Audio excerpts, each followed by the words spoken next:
Welcome back to the Real Arsenal Deal podcast. This is Rav, your host.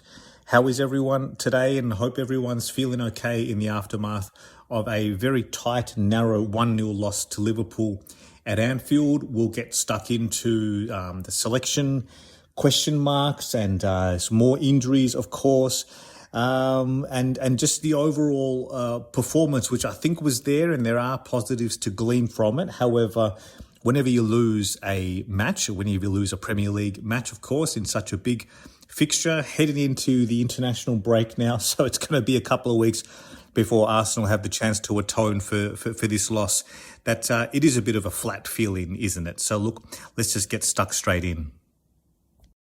I will start by just apologising in advance if my voice is a little off key. It's a really difficult time slot, this match. For those of you who don't know, I live in Melbourne, Australia, and it's a 1:30 a.m. kickoff time here in Australia on a Sunday evening, heading into Monday morning.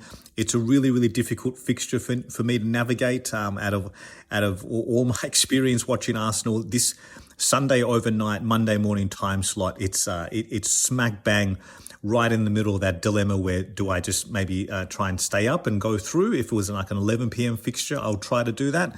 Or if it's a 3:30, 4 a.m. kickoff, I can also just do the reverse, try and head to bed earlier and get up a couple of hours earlier and watch it before the kids and wake up and you try and do it that way. But this one right in the smack bang, it's a really, really tough one. I'm feeling it as well. I've rewatched the match now. I rewatched it with my sons first thing this morning, so I have a much better. I feel I have a much better now viewpoint of the match itself, and I can talk to some of those points. I'm watching it live though on an iPad when you're sort of bleary eyed. It's really difficult, and it's made worse when you lose, right? So that's what sucks, because it's not like I can just compartmentalize all that so quickly and just get straight back to sleep. It doesn't work that way at all. Trust me, it does not work that way at all. When you're just staring there in the dark, staring at the ceiling, I'm having all sorts of feelings in my head about it, of course. However, now's not the time for it. I've got to get back to sleep. And also I'm left with that, ruining that decision. Why the hell did I get up for this? You go through a whole range of emotions, right? So look, sorry for that. I went on a tangent there. It's just one of the difficulties, watching from the other side of the world. But, when people ask me, why the hell do you do it, Rav? It's because, look, I love it. I love Arsenal. I love enjoy watching, talking, discussing all things Arsenal Football Club. It's the very reason now I'm recording into this microphone by myself, because if I'd be silly to do this if I didn't take some enjoyment out of it. So despite the loss, there are still some talking points, some issues to discuss, and maybe a couple of positives as well as we sort of look through the fog. So hopefully I can provide some value and some context in that respect. Okay, so into the match itself. For those of you who listened to my recording a few days ago, the preview podcast, if you did, thank you so much for listening, of course. However, I touched on the fact that I fully expected Odegaard to play. We all know that Arteta plays his cards very, very close to the chest, and he doesn't give away key selection decisions. He won't give anything away pre-match press conferences wise. So when Odegaard had travelled with the squad, I thought to myself that, look, he's okay. He will start. So in my head, incorrectly now, I had assumed that he would be deemed fit enough to start. Unfortunately, he wasn't. So when I saw the lineup named, look, part of me was not surprised at all to see him select Merino, and I think Mikel Merino, he is a classic. Is a classic play where you know what you're going to get. There's no massive deviation between his best performances and his worst performance. He's a very solid, reliable, professional footballer, a fantastic footballer to have in your squad, because you can bring them in any sort of game state situation and you know what you're going to get. So in that respect, I totally understood it, that Arteta, on the balance of all the other injuries and selection issues and the options he had, He's had Ethan, of course, who performed very well last week at the Emirates. With all due respect, that's against Leeds. They've come up from relegation. Putting him on, starting him at Anfield, I can. Whilst I would have loved to have seen it, or I'd love to see Eza, of course, then I'm putting my Mikel Arteta hat on, who is a bit more, maybe, what's the right word? Maybe he's a bit more cautious by design. Now, the last 12, 18 months at Arsenal, we have seen a slight shift from the more freedom, risk-taking football that we saw when Arsenal emerged out of nowhere as title challengers. I think that's going on 3 years ago now, isn't it? It still feels so fresh. But anyway, so I wasn't surprised that he's selected Merino. And I also understand that, look, I'm not on Twitter myself, right? So I'm only just describing a potential reaction amongst that Twitter sphere. That I can imagine there's a fair bit of criticism thrown Arteta's way, like, what are you doing? You're going too conservative. You've got Ethan, you got Eza. Play them. Let's attack them. They're there for the taking. And look, I understand all of that. Look, I would have loved to have seen. Look, I'll state the bleeding obvious here. I would have loved to have seen Arsenal win. I said it as much in the pre-match reaction. I think Liverpool were very gettable. That they looked very shaky on set pieces last weekend, and that's something we pride ourselves on. We had the threats despite the injuries. We have the options, we have the threats available, and yeah. So look, I suppose now's a good time to touch on another bleeding obvious thing is that the results shift the entire dynamic of your analysis. It changes everything because we saw this live, against Manchester United in the first week. I think Arsenal played quite below average, below par, and we got away with one. We undid them on a set piece, and Calafiori scored from the corner, and then all of a sudden you banked the 3 points. You've kept a clean sheet. You go away to a bogey team at a bogey ground, and you tick off the season with 3 points banked, and you move forward. And there's a spring in your step. There's a buzz around it because it's like, we didn't play well, but we got so much upside, and we won the match. So all of a sudden, the specific critique of individual decisions, selection, performances, blah blah blah. It's like, yeah, I get that, but it's okay because we still won. Right, and that's a sign of a good team that you can win ugly as well. So it's the reason I mention that now is because here, had we scraped through 0-0, or had we got a late equaliser against Liverpool after, look, again, another thing I should just say from the outset, what an unbelievable free kick, ridiculous. That is unsavable. And I've seen so many angles of it, and I just remember thinking to myself, like, you can't say that. It reminded me of Rice against Real Madrid, right? Just every now and then, like, what can you do? It's an unbelievable free kick and a very special moment. And yeah, that's how we were undone.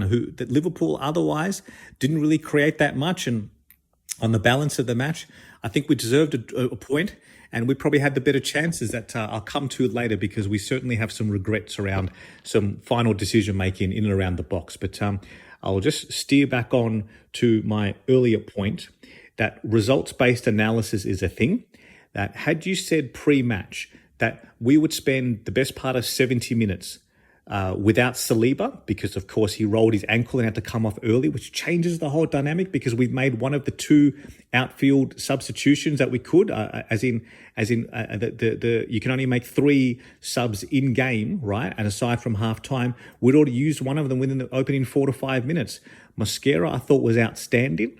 So I thought he slotted in beautifully, and what a signing we've got there, by the way. We'll talk a bit more about him later. I just don't want that point to go unacknowledged right now. I think he was excellent.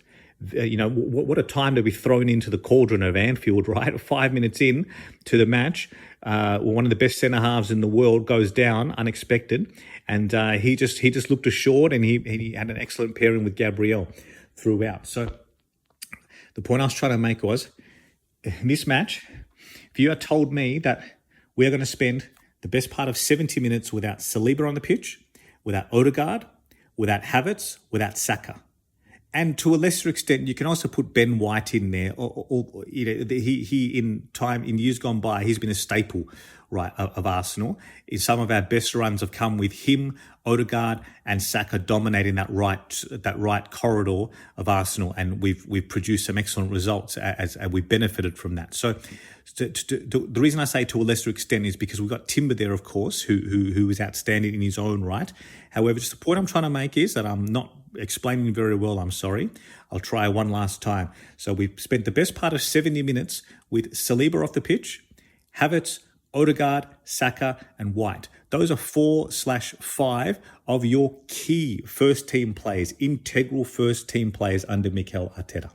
Now, we've done this at Anfield, and we've gone toe-to-toe with them for the best part of 70 minutes and been able to bring on substitutes of the caliber of Odegaard and then Eza.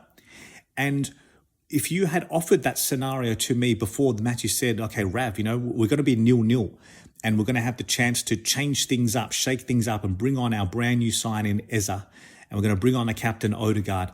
And we've got our new signing. We've got new signings around them, supporting them. Mosquera, Zubimendi, Gyökeres up front, Madueke, who I thought too was excellent, by the way. I would have taken that scenario. I would have taken that and said, okay, great. Our tactics have obviously worked. We've negated them. We've nullified them. I thought Salah was quiet. I thought Calafiori was excellent. Well supported as well on that left side, that in Arsenal's shape. That when Liverpool broke in transition, we were aware and we were there to snuff them out of some half moments, half chances. So overall, the plan was working. And had we escaped with a draw, 0-0, had we got an equaliser, I think on the balance of all those points, all those topics, including the injuries and match state, we probably would have walked away thinking, yeah, okay, that's not a bad result. Well done. We got Anfield out of the way early. We didn't lose to our direct title rivals. They haven't skipped ahead 3 points with us, and we've walked away with nothing. And we probably would have been okay. But that's not how football works, is it? Because it changes in a moment. The moment changes the entire complexion, the entire narrative. Liverpool have won it, and it's a gut punch. It really is. By the way, before I hit record, I just happened to see that their day has just got even sweeter because now they've agreed Isak. Oh my goodness me. They've agreed a deal. I think I saw, was it Ornstein's figure? I saw a screenshot of it on WhatsApp. I think it was £130 million, all inclusive, all packaged up. Now, wow, to talk about capping off a great day.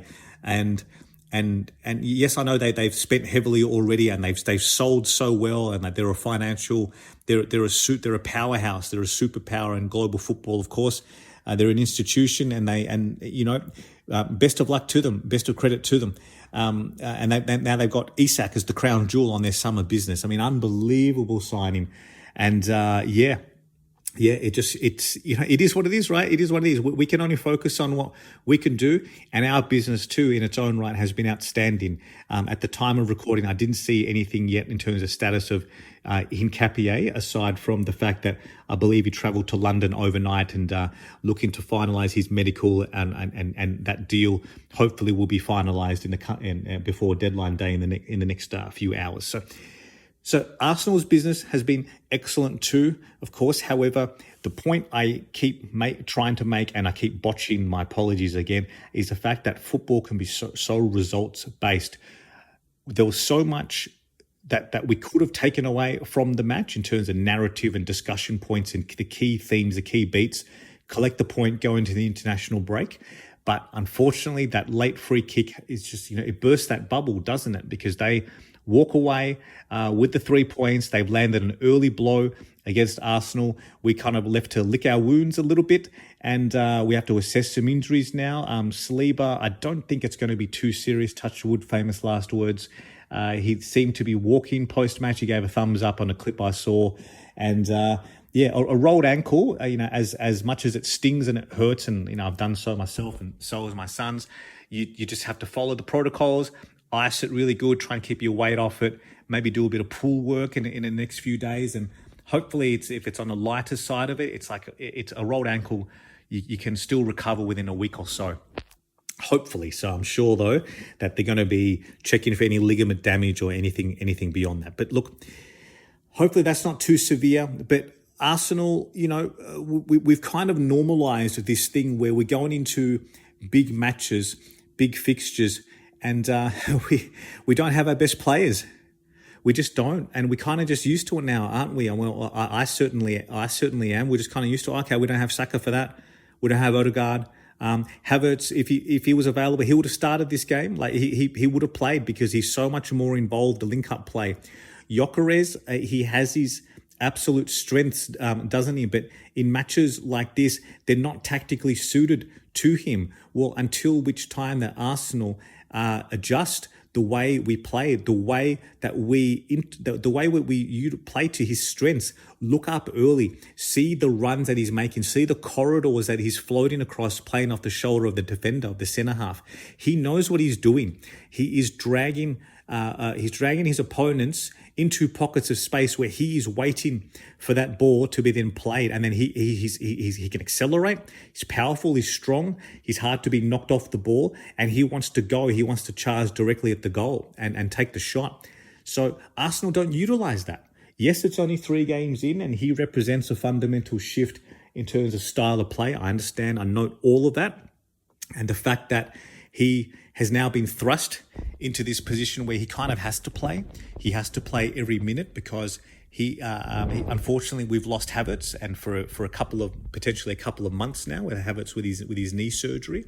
So all things being equal, in a match like this, if they're both fit and available, Havertz is going to play because Havertz is integral to Arsenal's system, his link-up play. He will be much more involved. He will drop deep, link up, and he will direct traffic accordingly, and we will find a way. We'll find an avenue into that final third with him.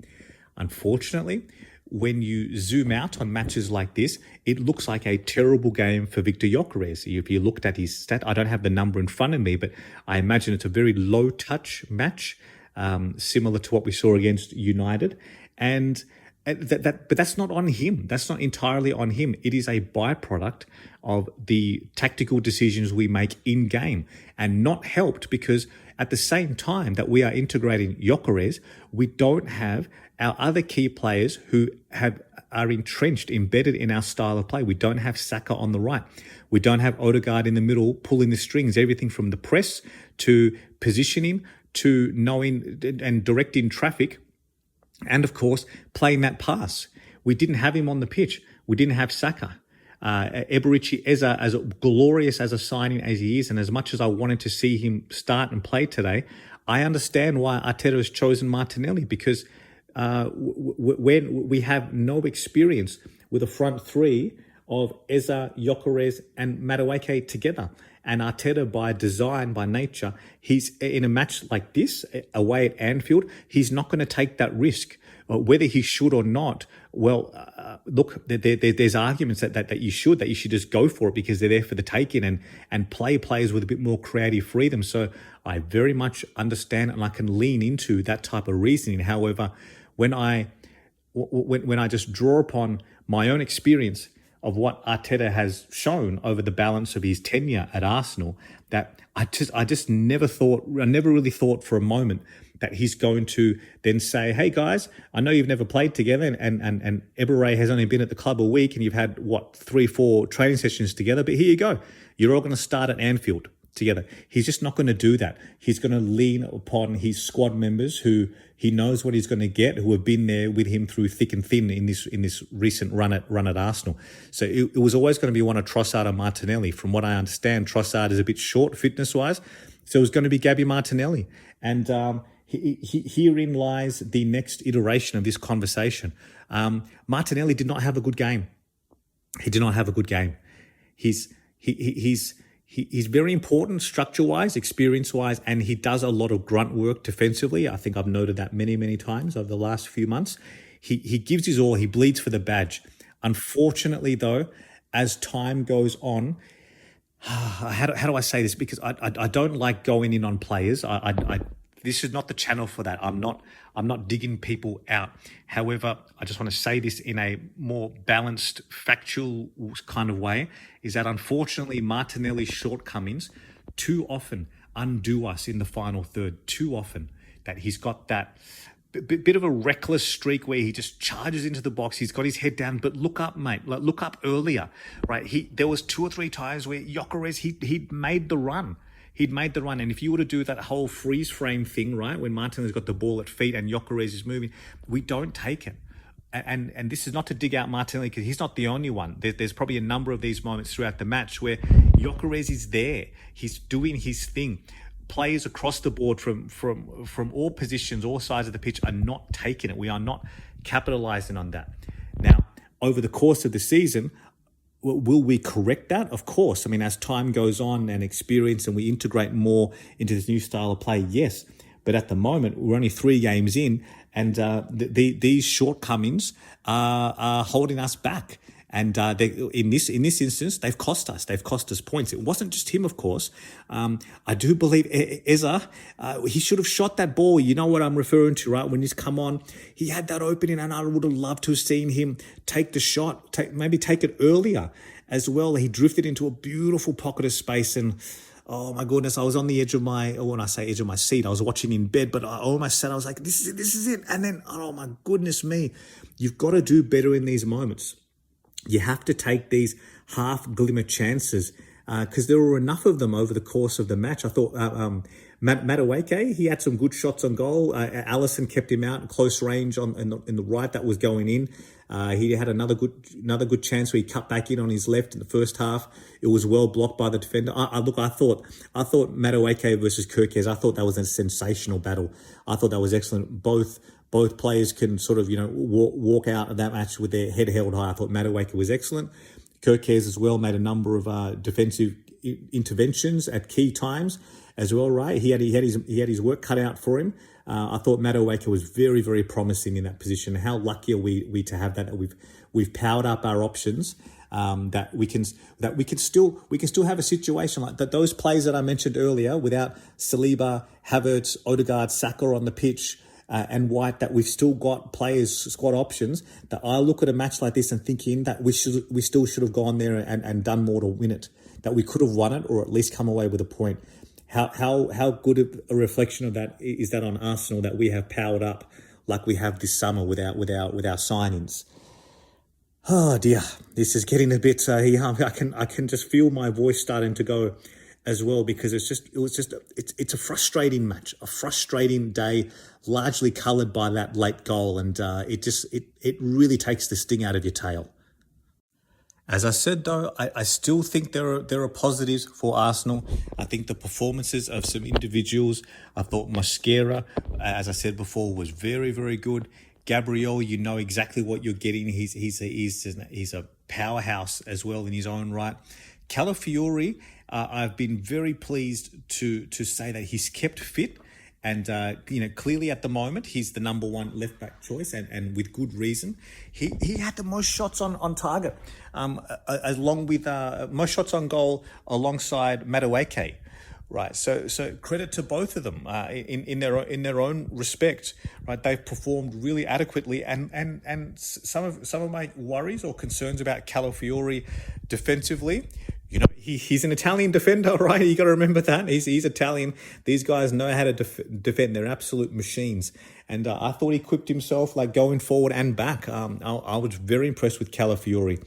Zubimendi, he did his thing, ticked things over. Declan Rice, I thought, largely as expected. Mikel Merino, I've already covered. You know what your performance you're going to get from him. Very solid in possession, in duel winning as well. However, we're just lacking that spark. And again, you can't just say that without again referring to the obvious. So the reason we're lacking match winning spark at the other end, that moment of magic, well, look who's missing. Bukayo Saka. This would be the equivalent of if Liverpool visited Arsenal without, let's say, I'm going to do my best to try and give the equivalents here, but without say, obviously Van Dijk, who because Saliba went down early in the match. If Van Dijk had gone down after 4 minutes, in addition to not having, say, Florian Wirtz, Mohamed Salah as their right back and their other key forward, signing, and someone in midfield of the likes of McAllister or even Szoboszlai, who was the match winner today. Like you can't then just expect the same levels of performances when you consistently don't have your best players on the pitch. And this is the story of Arsenal. This is the story of last season, and it gets so tiresome having to keep refer to that. And as amazing as it is what Arsenal has done in the transfer window this season, it absolutely remains that way. And two or more things can be true at once. We have responded and reacted brilliantly in the transfer market this season by purchasing players at that caliber to be able to step in and out, and the level doesn't drop. Take someone like Mosquera as a prime example of that, Madueke, right? So we have done what we needed to do in the transfer market to mitigate against these recurrent injuries. At the same time, what is also true is these little continued injuries, unlucky moments, it sucks. It sucks because you can only mitigate so far. At some point, and thankfully we're not there yet because it's literally the third match in, but at some point, especially in crunch time, when we're talking March, April, May, when there's 3 matches a week, you have to navigate a home knockout tie against Bayern Munich, then go to Aston Villa away on the weekend on the Saturday, then double up again on the Tuesday, Wednesday night the following week and play the second leg away at Munich. These are the moments you need your best players. One bad week, one bad fortnight can derail entire seasons. We have seen it far too often at Arsenal, far too often, unfortunately. And luck plays a part of it, yes. Decision-making, squad building, all of that plays a part. There is also that element of a bit of good fortune, a bit of good luck. And unfortunately, when it comes to injuries of late, too often Arsenal are not receiving our, I was about to say our fair share, but what's fair really? I mean, life isn't fair, isn't it? Is it? It's just one of those things where Arsenal are just not receiving the benefit of luck. I would love to play this match again. I would love to play this match next weekend with Odegaard fit, with Eza integrated, with Kai Havertz available, and with Bukayo Saka. I would love to play it. I would love to go to Anfield, and of course Saliba in defence. I would love those 4 or 5 players in the squad, and I would love to have a starting 11 that is more befitting Arsenal's best-looking team, our setup, our shape, our tactics for a match of this stature. I would love to do that and see what happens. And if we lose 1-0, 2-0, 3-0, it is what it is. I tip my hat and can shake hands on that and say Liverpool are just better. They're just better than us comprehensively. But I can't say that right now. I can't categorically say that Liverpool are that much better than Arsenal because it's not apples versus apples. I hope you know what that saying is. That we say that a lot here in Australia, that we're not comparing apples versus apples, right? Because they have consistently their best players. And that was proven last year when you look at in their title winning run, how many matches the likes of Van Dijk, Salah played. I think it was like 35, 36 matches more that they played and started. And that's the difference, right? That's the difference. You have your best players on the pitch and the results reflect that. Arsenal, unfortunately, we consistently do not have our best players on the pitch. And in matches of this stature, we didn't, against the reigning champions on their home deck, right? We didn't go there with our best team. We performed damn well, yes, of course. However, what has 3 consecutive second place finishes taught us is that performing damn well is not actually good enough. You don't get a trophy for that. You don't get a Premier League trophy. You don't get a medal. You don't get a Champions League for it. We played PSG off the park. I was so proud of that first 20, 25 minutes against PSG in that semi-final in Paris. We played them off the park. They were so rattled that I still remember it like it was this morning, like I was watching this morning. Donnarumma feigned injury from a corner, pretending that he's done his shoulder, just to lie down and take the sting out of the game and receive treatment, soak up 2 or 3 minutes just to break our momentum. He knew it. He was rattled because he'd already made a couple of key saves. That's that ridiculous fingertip save from Odegaard, by the way, when Odegaard rocketed that ball in from outside the box. These are the margins. This is the difference between winning stuff and coming close to winning stuff. And you look at our bench that day against PSG. You look at the players left everything on the park because we didn't have anything really to turn to. We tried our absolute best, and Arsenal are good. Arsenal are damn good.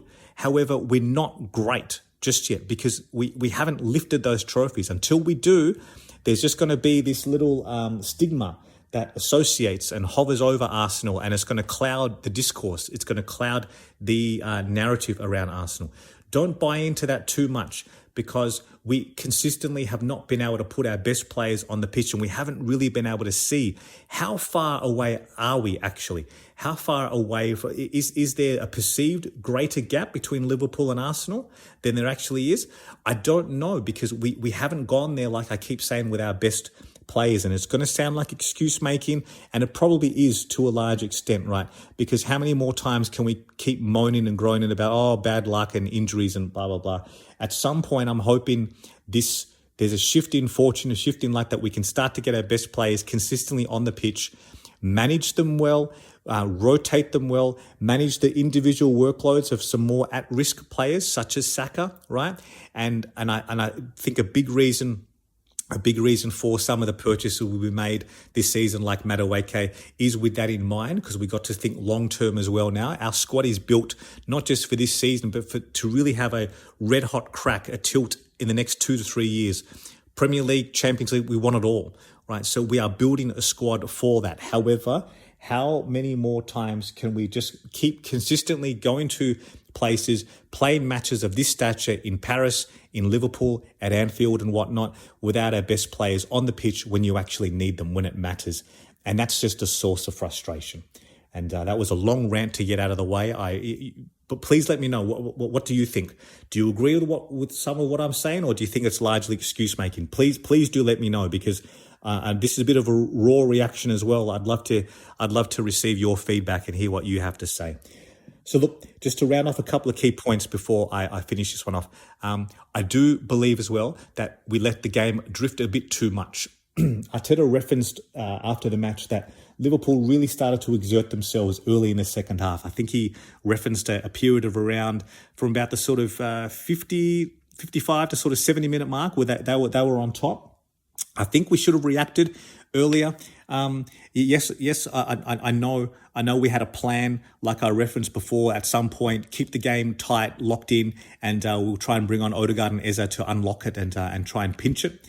I guess, largely speaking, that was proving effective if that was the rationale.